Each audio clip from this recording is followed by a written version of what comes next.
Hi, I'm Meta Spencer. Let's talk about caribou and wolverines, shall we?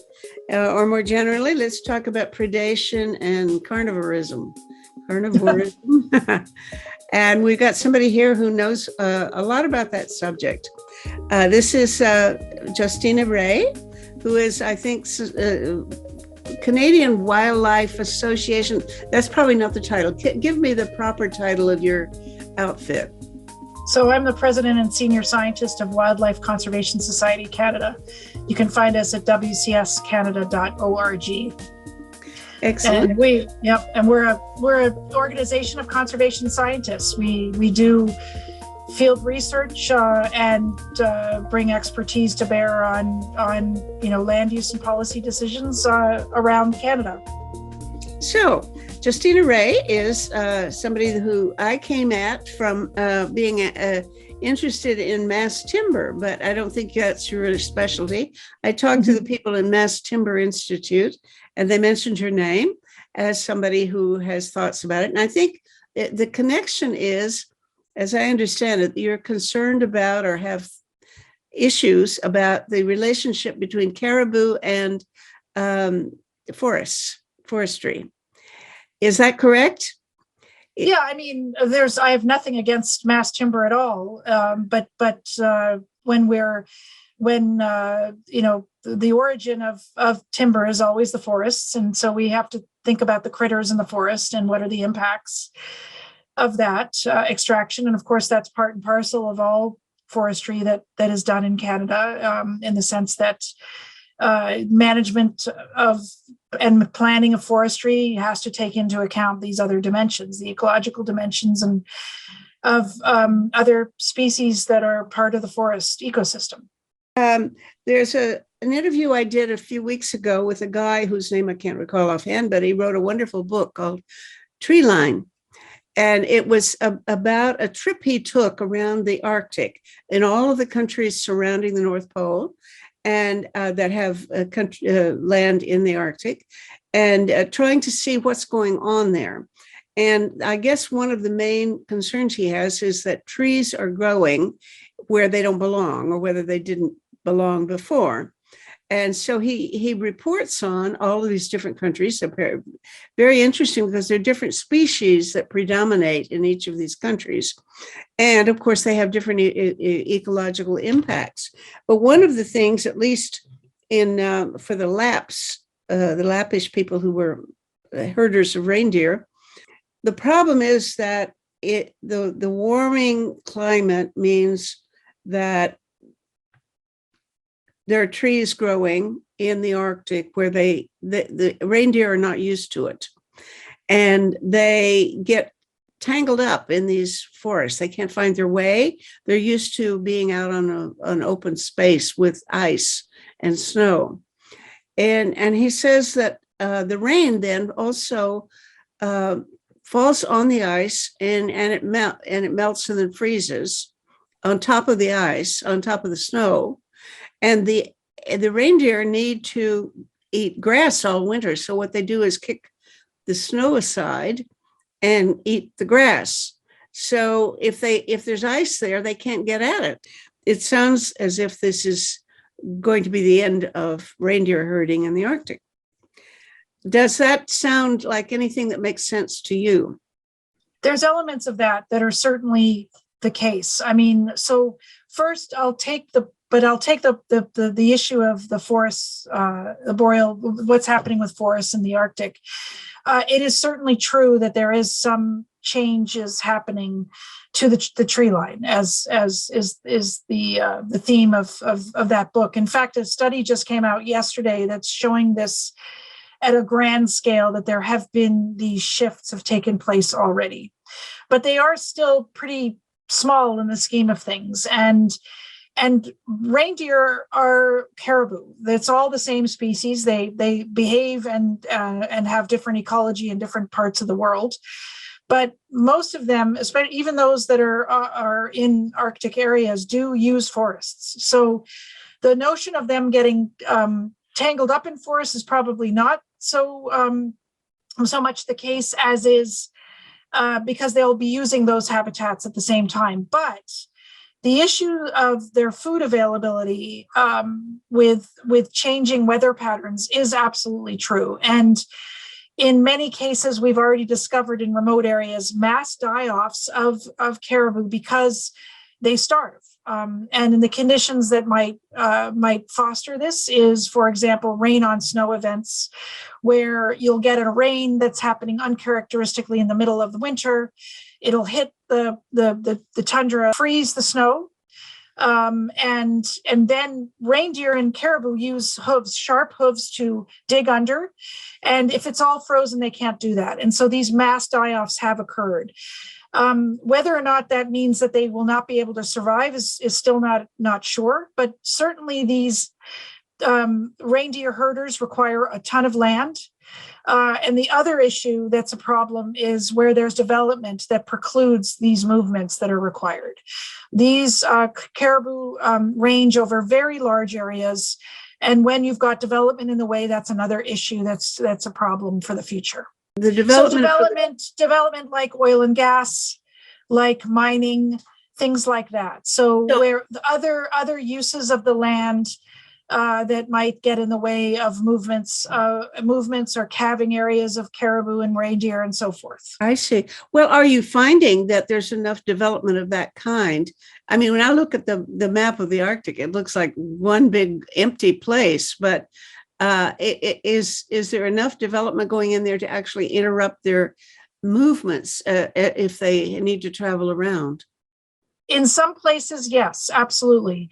And it all depends on the herd itself. So whatever herd, they have their area. And if you've got developments like oil and gas or mines or roads, that can be very problematic for that particular herd.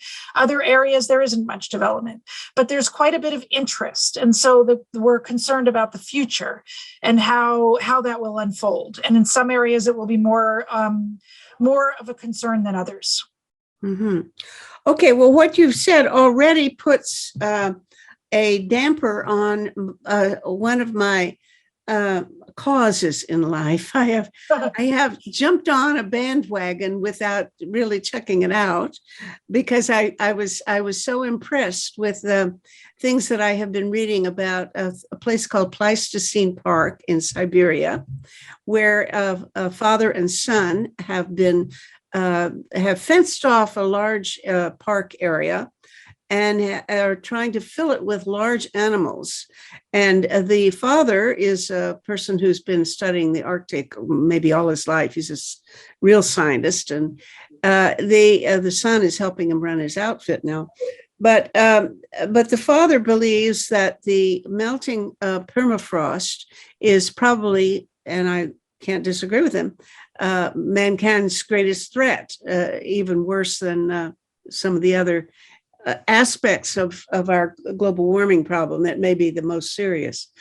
And then as this permafrost melts, the bacteria from rotting vegetation that melts, bacteria create methane emissions that methane and hydrogen dioxide, obviously. So their solution, and the only thing they can think of that would really make a difference, is to repopulate the Arctic with large animals that during the Pleistocene period actually did inhabit the Arctic in huge numbers, millions and millions of these mammoths and other great big megafauna.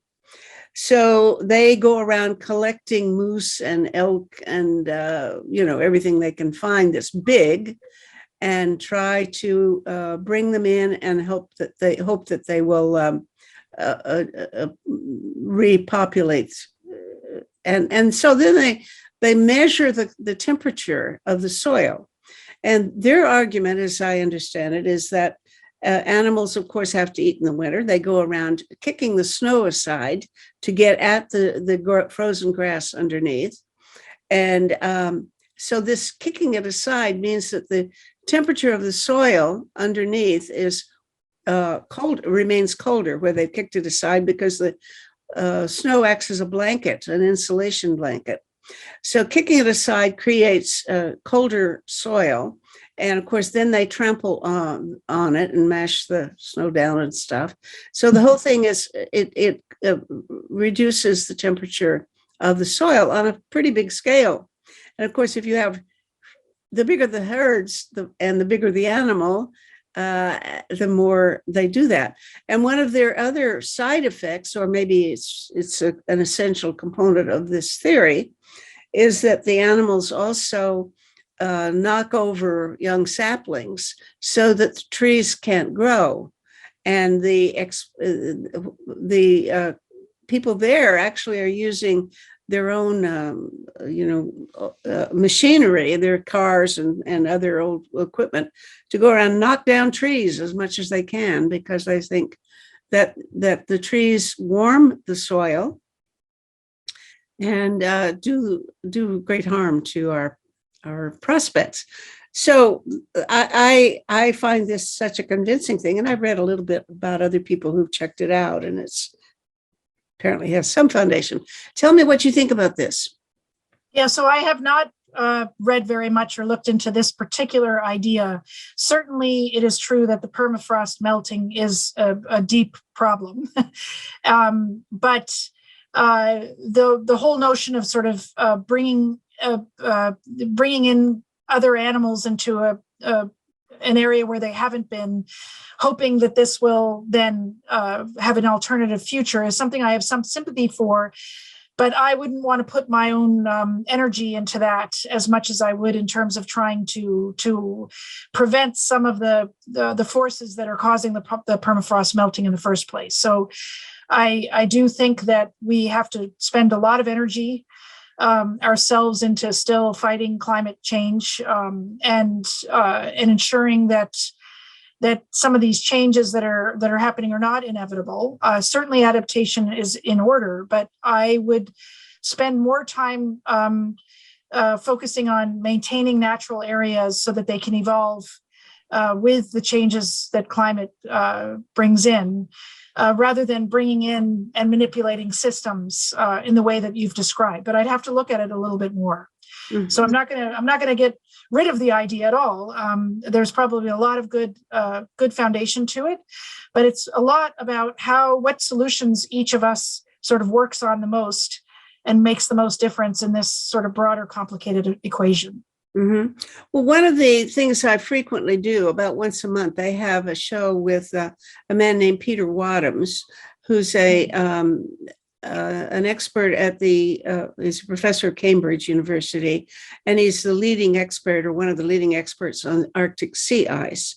And he and another guy named Paul Beckwith, who's a climatologist in Ottawa, both come on my show and talk about the current situation. Now, the thing that I've learned from them and a number of other people that I've interviewed is that this is such an emergency, and that the efforts to reduce the use of fossil fuels, while it is absolutely fundamental, there is no question that is what we really have to do, but that can't do it fast enough. That even if we shut off the use of fossil fuels today, the temperature there will be changes. And therefore there's it. Even I think the IPCC has acknowledged that there has to be some kind of negative emissions policy where there's an effort not only to stop emitting more carbon, but actually to suck carbon out of the atmosphere somehow. And that can be done by trees and agriculture and a number of other things. And this is such a big issue that each of us has to work on different aspects of it, right? We cannot give up on the fossil fuel reduction. That absolutely has to happen. And, there are ways for that to turn around.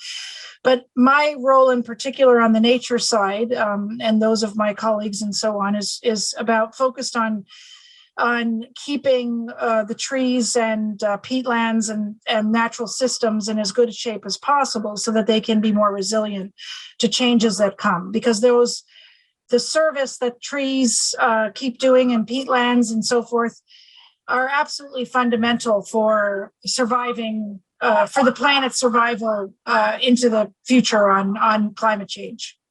Scientists don't necessarily all agree. In fact, No, I think the one thing that I've learned is how much more research is really needed on some of these extremely important issues, like the role of trees in the Arctic, because yeah. it's pretty clear that at least some trees in the Arctic actually have a warming effect, even though, of course, they sequester carbon. They actually, because of albedo effect and other things, they actually warm the soil more than they cool it. But the question I've tried to ask a dozen people probably who should know about this, but they don't. Is it? I mean, they don't know what the answer is because I don't think the work has been done enough to establish the answer. Which trees, or do all trees, or trees where? And is it trees just in permafrost, or is it trees in permafrost anywhere? Is it all trees in the boreal forest? I can't get answers to that. And well, because they're all going to be different answers for all of those. It's scale dependent.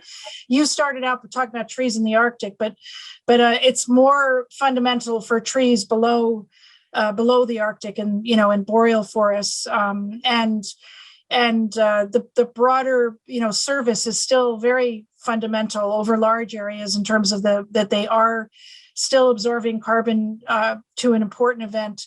I mean, one of the things that we're spending a lot of our energy on is peatland systems, where a lot of the carbon is stored below ground. Mm-hmm. And the issue is not so much how much are they actively absorbing now, but how much is at stake if those peatland systems get converted. So, for example, if a mine or a road or something like that can unleash, thousands of years of built up carbon underneath the soil. And so from the standpoint of ensuring that doesn't happen and exacerbate the problem, we really have to focus a lot on conservation of those larger peatland systems, of which the boreal forest is very important. Mm-hmm. Canada has 25% of the global peatland, of the global share of peatland. So Canada is very important in this equation in particular. Wetlands are a source of methane emissions, rice and other swamps and things. So they emit too. The question is, yes, you say that you're not worried so much about the present sequestering of carbon, but maintaining the stockpiles of carbon that's already there in the peatland. I wanted to know whether anybody is sure whether the wetlands are emitting more carbon than they are sequestering now. And so you're talking about wetlands and peatlands sort of synonymously, and peatlands are a type of wetland, but they're very, very specific type of wetland that's quite different from, you can't talk generically about wetlands in general, it's peatlands specifically. And there is very good evidence showing that in some where they're not being converted for other uses, that while some emissions are coming out because of weather patterns and fire and so forth, that in some they're still in net sink situation where they're still absorbing more carbon than they're emitting. Mm-hmm. But that's at large scales, and that's at northern peatlands in general, in Canada. For example, but in some areas where peatlands are actively being mined for horticulture purposes, or for, like in Europe, or in southern parts of Canada, or the southern part of boreal systems, in places where you might build a road across a peatland system, that's where you've got to be worried. The other place you got to be worried is in peatlands in permafrost, right? There is more concern about that there is net emission happening even under quote unquote natural circumstances. But many of the northern peatlands are not in permafrost situation. And those are the ones in particular where they are still actively absorbing carbon. Okay, well, that's as close to a definitive answer as I've got so far. Thank you for that. I like to have. You invited me on for Caribou. Yeah, now we can get back to our original topic. I want to hear about the Caribou. You told me a few minutes ago that you actually got interested in caribou from studying wolverines, and so tell me more about how this thing happened. But maybe first tell me what we should all know about caribou. Why should we care about caribou? Well, caribou are on the quarter, and they're on the quarter for a reason. They have this incredible tie to humans since, humans have been in Canada. Many Indigenous peoples across have deep relationships with caribou that are either historical but go on to this day, particularly in the very far northern areas. Very dependent on caribou for subsistence, but also culturally, these are cultural keystone species. And so caribou themselves are kind of a symbol of ecosystem health wherever they occur. In the Arctic systems, in boreal systems, in montane systems, they're kind of a symbol of the North. And they're so sensitive to disturbance, climate change, and so forth, that they're a good barometer, like a canary in the coal mine, for understanding, for if they're not faring well, then the system isn't faring well for certain reasons. Either we're damaging it too much through development and so on, or the climate is changing, other reasons, right? So caribou are a very good barometer for how, for ecosystem health.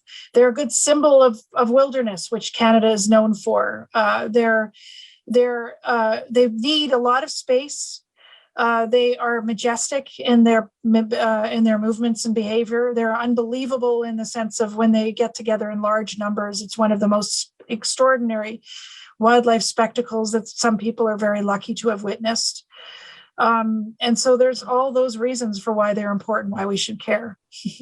Okay, but what's the problem now? I hear that, we've got to worry about them because life is tough for a caribou now.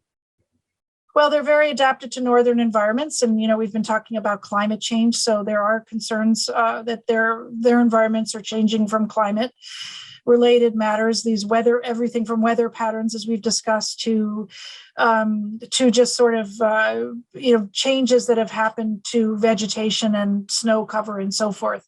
But we're also in the southern part of the range is where we've done a lot of damage just on our own without climate, and that's through habitat clearing of forests, through forestry, hydro development in certain cases, oil and gas significantly, particularly in the West, where we've removed habitat, we've put in roads, and they have lost about 40% of their previous range in the South, all across Northern America. So they used to occur in part in many of the states like Maine, New Hampshire, Minnesota, Idaho, Washington State, and so forth. They don't occur there at all. So they're not in any of the states anymore.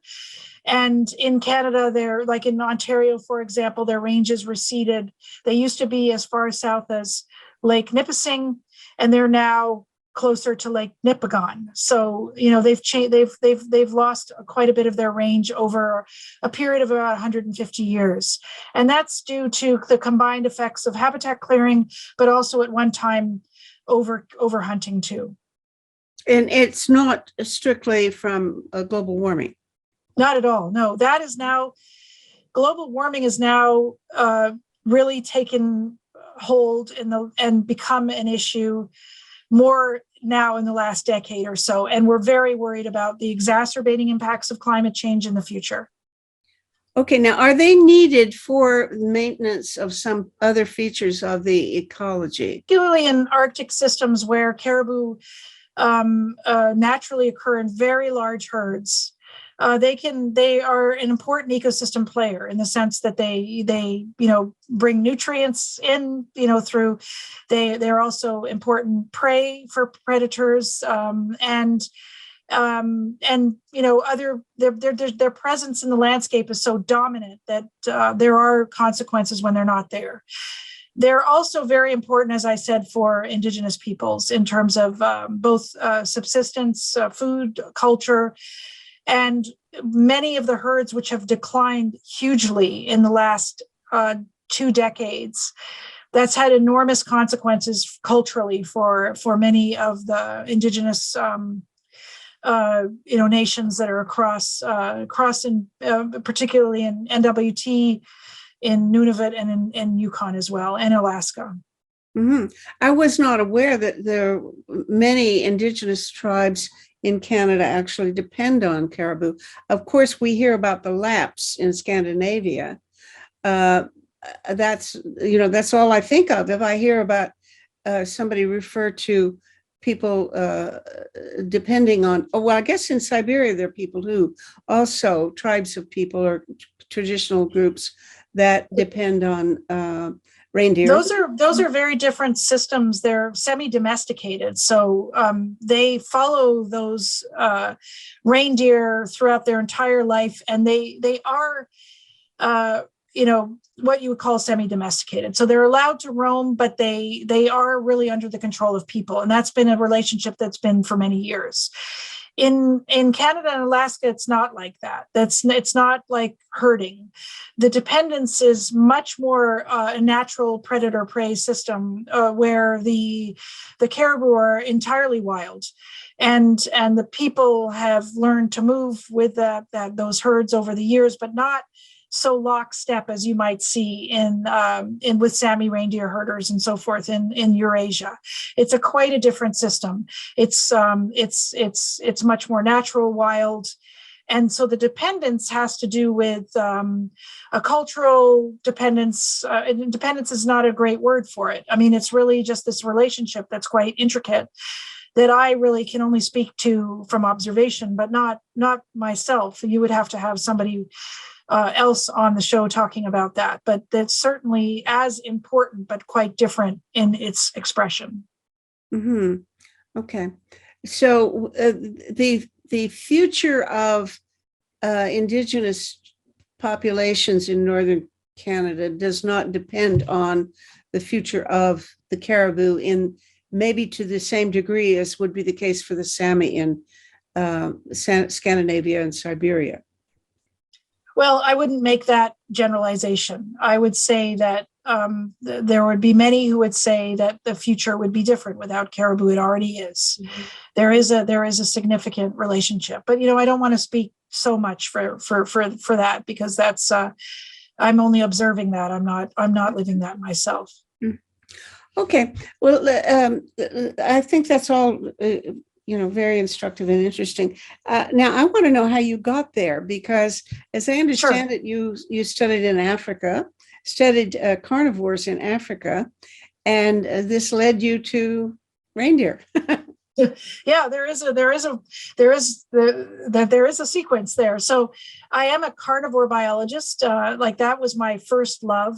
Carnivores being the order of mammals. There are about 270 species, carnivore species in the world that range from weasels to bears, right? So those they're not. You have to include people.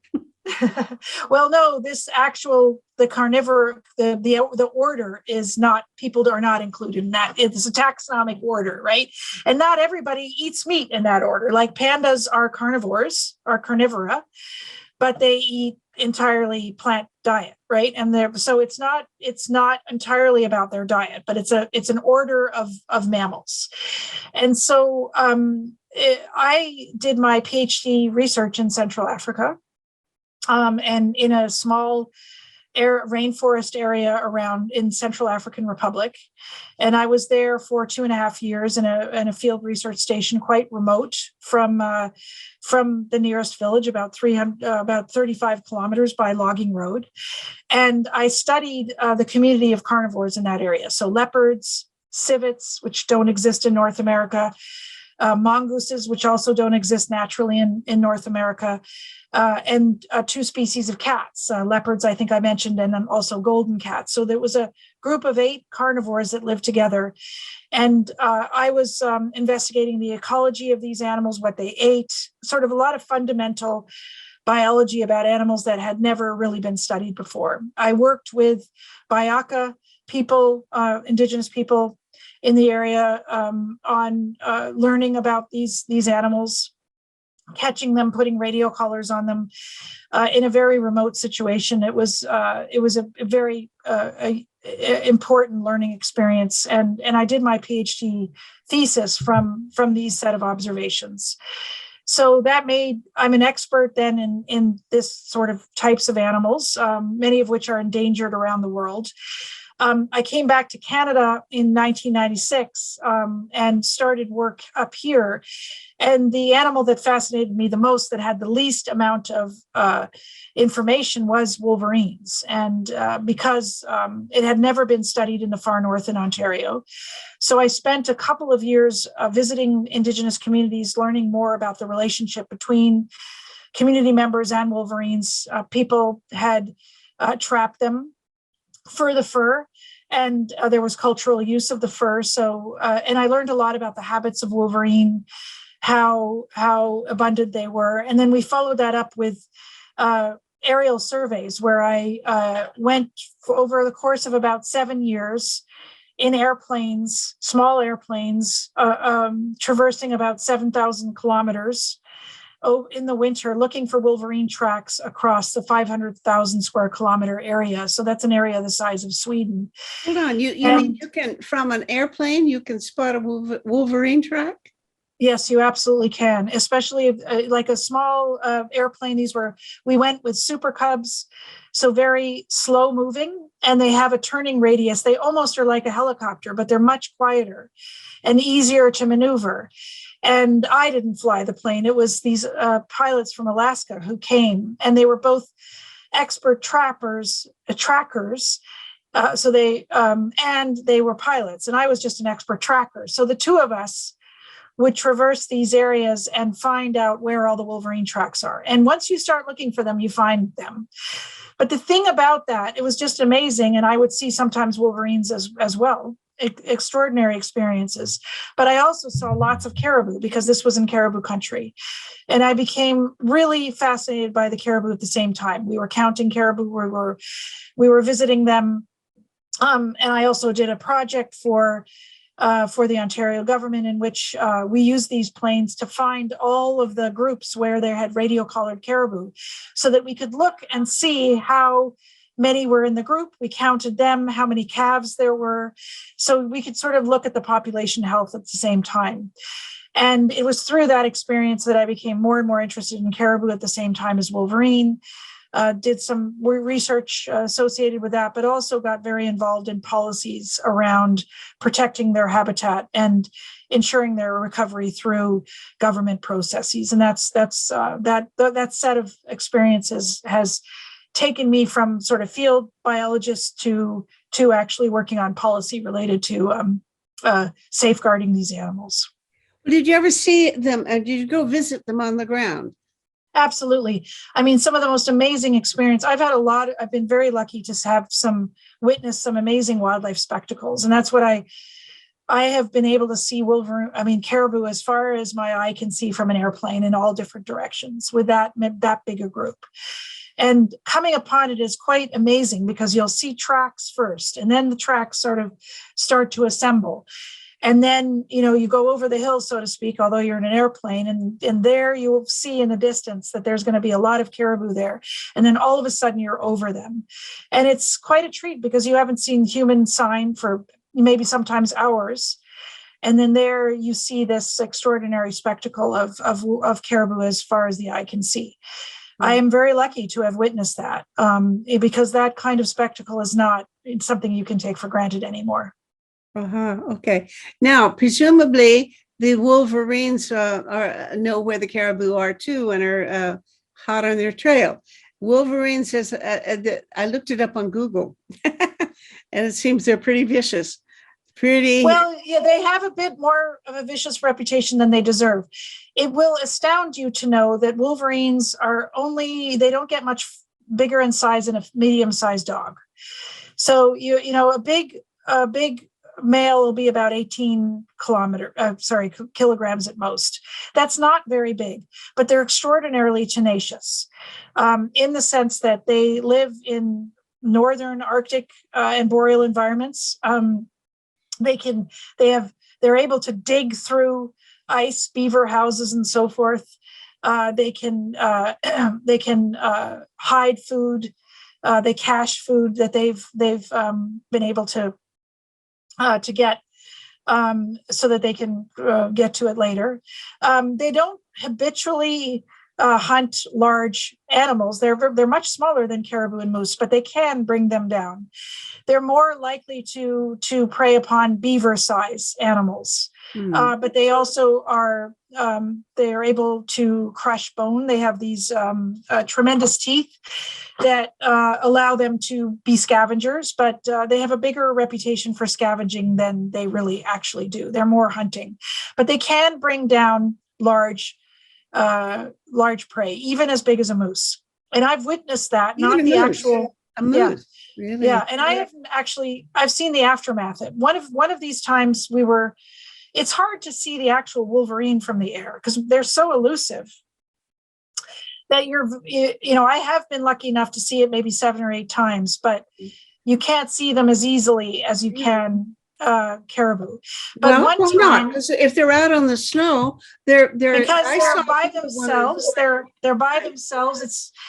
They're by themselves. They don't live at very high densities.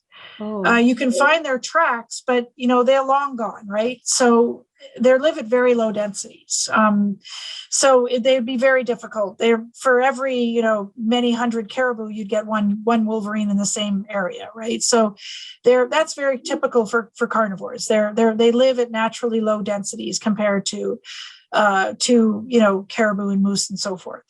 So one time I was flying over and we saw a lot of tracks of wolverines. Said, what is going on here? And then we came upon a wolverine that was standing there. Usually they flee as soon as an airplane comes, right?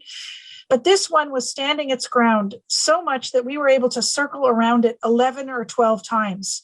And it would just sit there going, what are you doing? And it turned out that they had a kill right close by that they were guarding. It was a large male, but still, not a very big animal. And it was guarding this moose, and we couldn't see any wolf tracks around. So we couldn't verify for sure that it had killed it, but it was a fresh moose that it was guarding. It considered it its own, but it's like a tiny size compared to this large moose. But people have witnessed wolverine bringing down these animals. They're quite tenacious and very large. No, but you much larger in body. This is one wolverine, not a pack. Wolverine. They don't have packs of wolverine. They're by themselves. If he kills it, he's going to eat it all by himself. I mean, that's a big animal. He may not eat the whole thing. He may leave it eventually, but there is no pack. It's not like wolves. Like wolves will bring down the animals as a pack, and they will eat it as a pack. But not wolverines. Wolverines are by themselves, except when they have young, right? So that's a whole different thing. Is there any fear of them? In other words, would they bite you if you landed?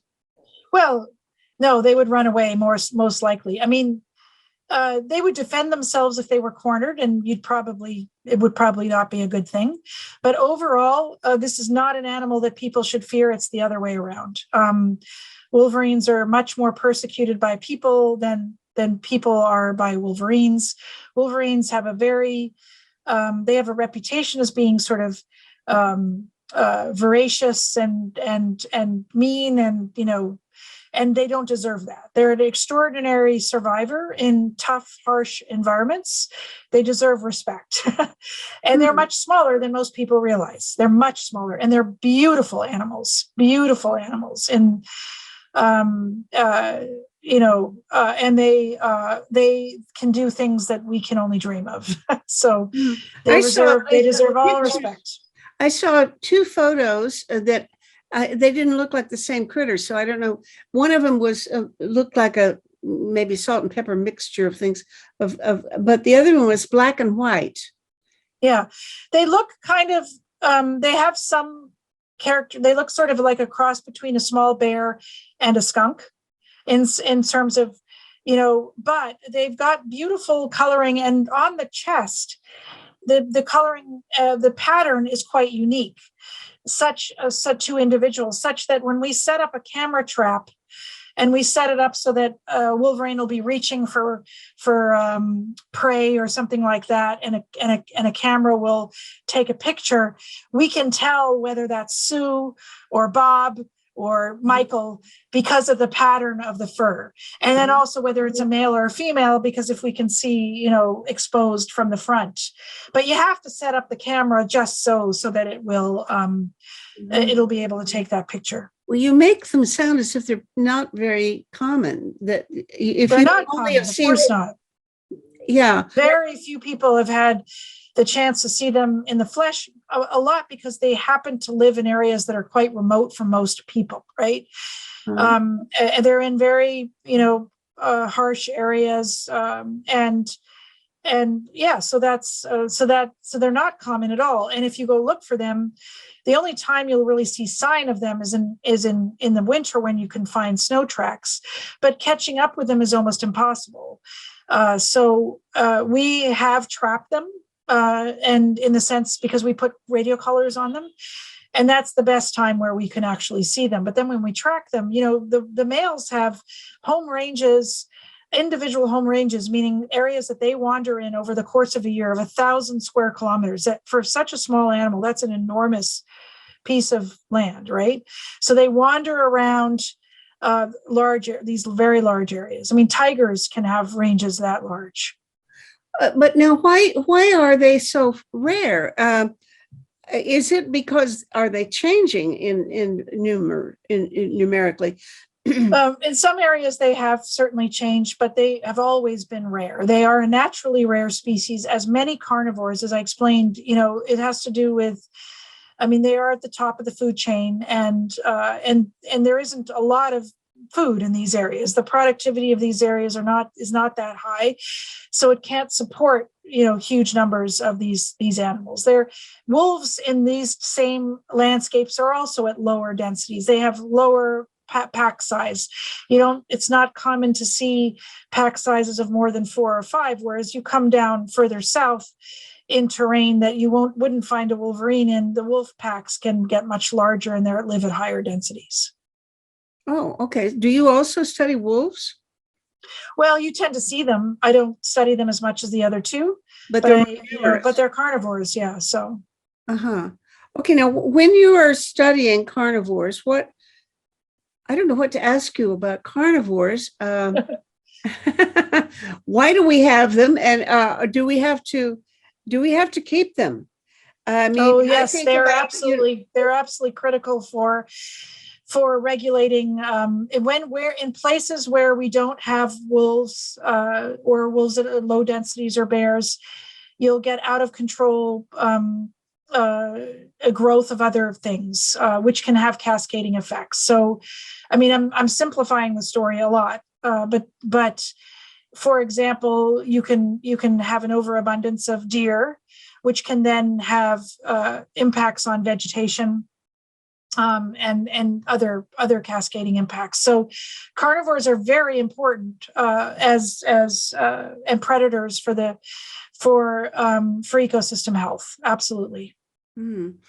Okay, because obviously the thing I worry about, if I were to worry, which I don't on this particular topic, would be villagers who get eaten by polar bears, for example.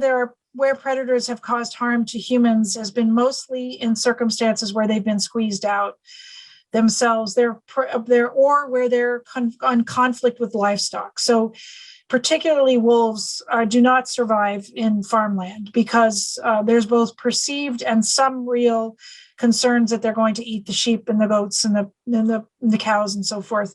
Generally speaking, where there is enough land and native prey, that won't be an issue. But where carnivores get squeezed, you'll have circumstances where you've got teenage bears, for example, who don't have a home range, and they'll wander around and they'll wander into towns and they'll get into trouble, into garbage, and people are very worried about them. And occasionally they will turn on a pet or a person or something like that. You do have a few circumstances, but it's way less than other dangers like car accidents and so on. I mean, they just reach a high profile, and it's mostly where we've squeezed out these predators. So they can live in amazing ways among us. So, for example, in Los Angeles, There's almost no natural habitat around Los Angeles, but they've managed to keep corridors in some areas.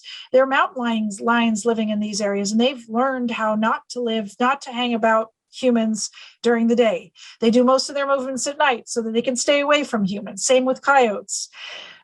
So they adapt around humans in ways that like would be flabbergasted to know about. There's stories of bears hibernating for the winter under people's front porches in suburbia, and the people will never know about it, right?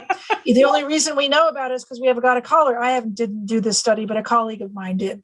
So they can adapt to us pretty well, but we don't have much tolerance for these animals, and it's at that time where things start to get into trouble. Yeah. Well, I have a monthly talk show, a global town hall, I call it. And there's a guy in California who joins it quite often. His fixation is on gray foxes. And he is creating habitat for gray foxes along, I think he said, along a freeway. There's empty land someplace adjacent to a California freeway. And I guess he's busy fixing it into a place where they can survive well. Because he says gray foxes are very important. I don't know. They wouldn't be a carnivore though, would they? Yes, they are. Foxes are red foxes and gray foxes. They don't get this far north. They're more of a southern species. So they poke into Ontario in the northwest part, and they're on Pelee Island. But that's almost the only places where you'll find gray foxes in Ontario. They're much more abundant in the States further south than they are in Canada. Mm-hmm. Okay. Well, so you have, as a conservation person, you have a mission in life. And tell me what keeps you awake as you worry about your mission and your success in conserving wildlife. Well, I mean, I'm kept increasingly awake by the climate and biodiversity crisis for sure, and the scientific knowledge of how species are faring, and even what to do is pretty solid. We know enough about what to do, but similar to sort of some of what we've experienced during COVID, science isn't always followed for policies and so on. So that's the kind of thing I worry that, it's getting more and more important, but we're less and less willing, perhaps, as a society to, put limits on our behavior and development and so forth. But there is solutions. And so we have to keep fighting for them and keep making the case. And I think there's a special role for scientists in this equation to be able to keep reminding people about what the evidence says and what are the consequences of some of our actions. Mm-hmm. Well, we hear about the loss of species all the time, as if we are, the word is that we're now in the 6th extinction event. And, we're not only the extinguisher, but we may be the extinguishee. And I just wonder which of the animals you're most worried about and that we need to do the most to try to intervene and protect. Yeah, I wouldn't be able to decide that. I don't think we can intervene and protect on individual species. It has to be sort of broader systems and ecosystems, because they're all vulnerable in different ways. And if you just focus on one, some species you can focus on, and they will have what you call an umbrella effect, so that because they're so sensitive or have very wide ranging demands, that if you are successful in conserving them, it'll take care of lesser known species. And caribou are a bit in that camp. I think that's part of the reason why many of us focus on caribou, because if we're successful with caribou, then other species will be able to sort of follow along with coattails. But generally speaking, I'm worried about all of those species. So I can't think of just one that I'm more worried than others. But I'm focusing on some more systems change where I can, because that's going to have the biggest difference. Are you thinking in terms of preserving certain territory as, I've heard the word rewilding. And I don't know where that is planned, but also there are totally different ways of maintaining herds. I remember having dinner in a restaurant in Stockholm and ordering elk. Well, it turns out that elk are really moose. Yeah. That's what they in Europe, yeah. Yeah. Same species, yeah. Right. So But they rewilding. seem to raise these critters, or rather, they're in the wild, but they consume them as a regular part of the diet. You know, there's a lot of meat eating that's really elk or moose. Okay, so rewilding is restoration, and generally speaking,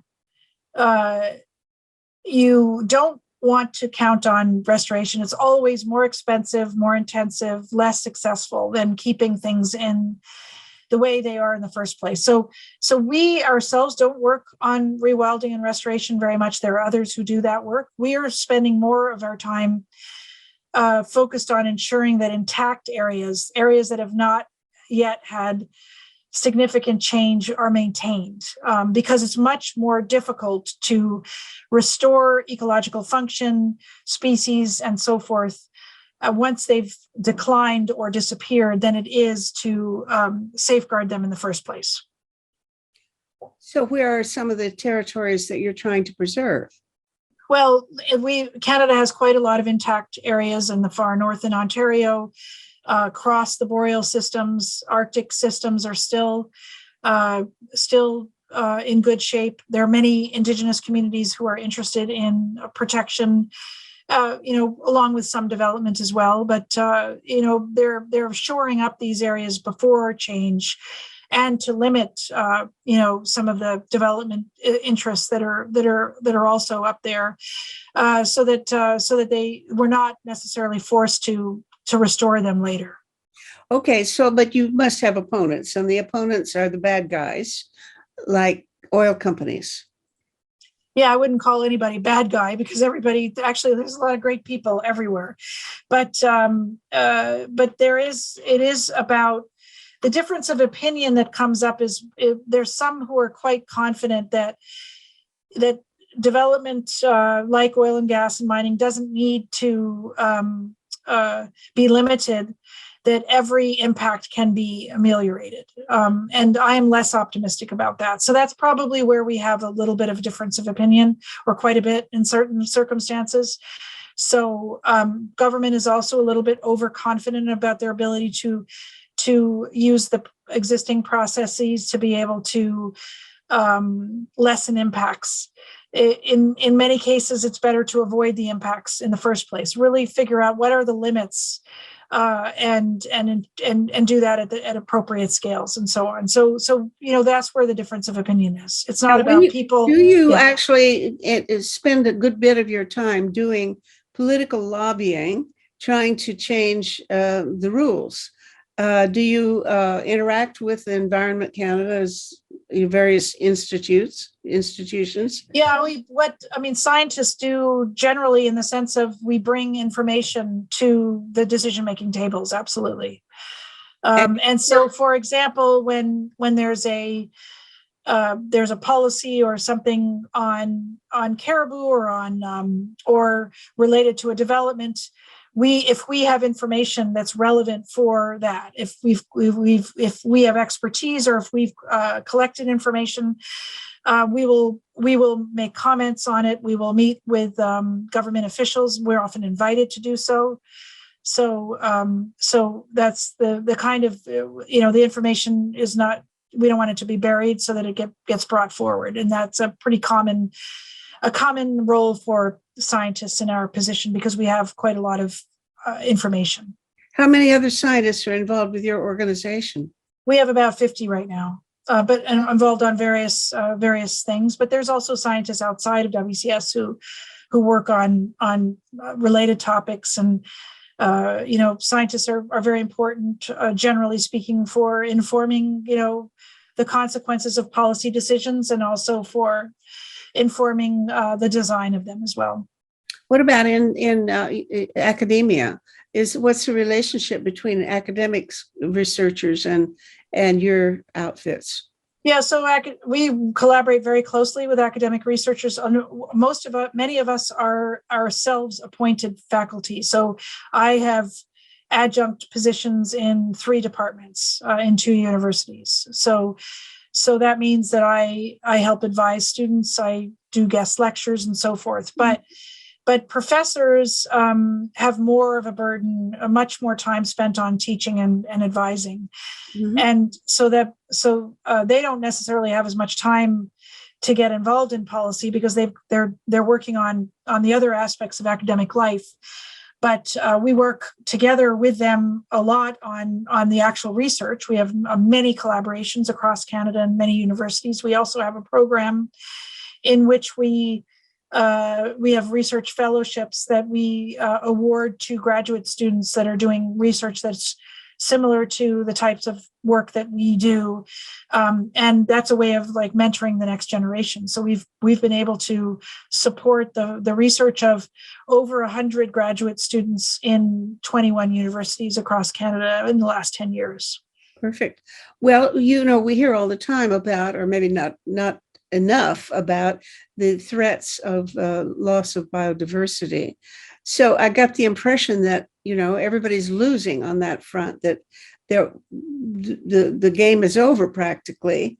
But what I wonder is there some location where the problem is worst?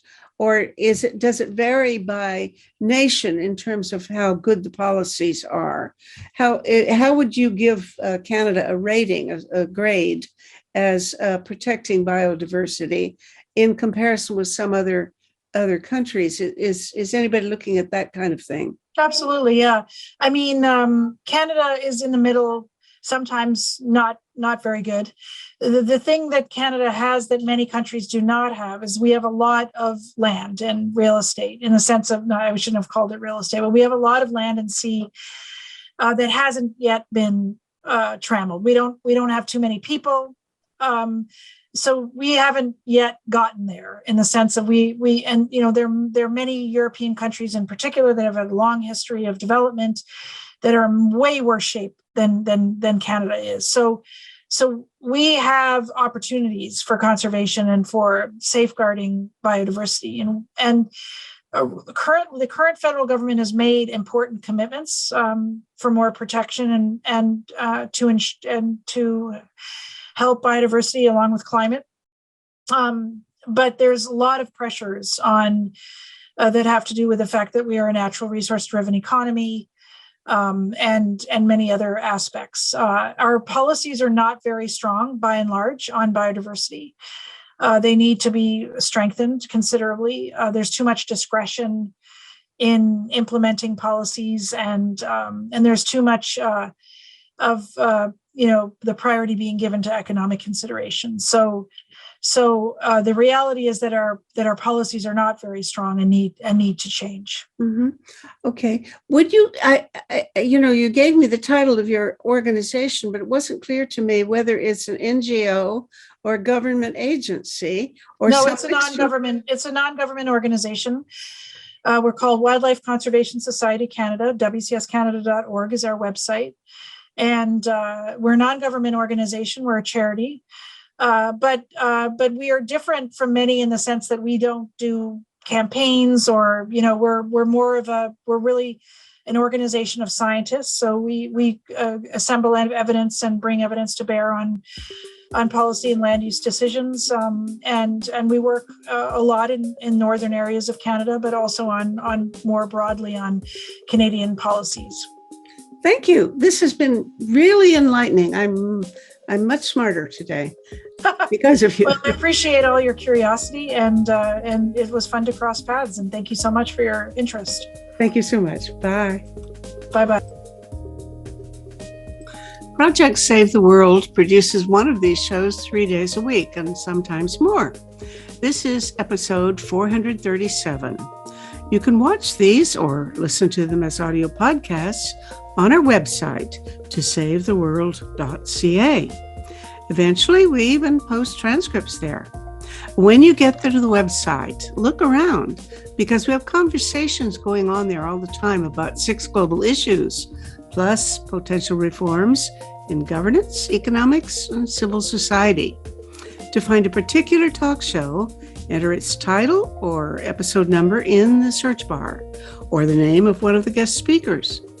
After you've watched or listened, scroll down and share your own ideas about the show with the other viewers. This is a place for dialogue, so please join in. See you there.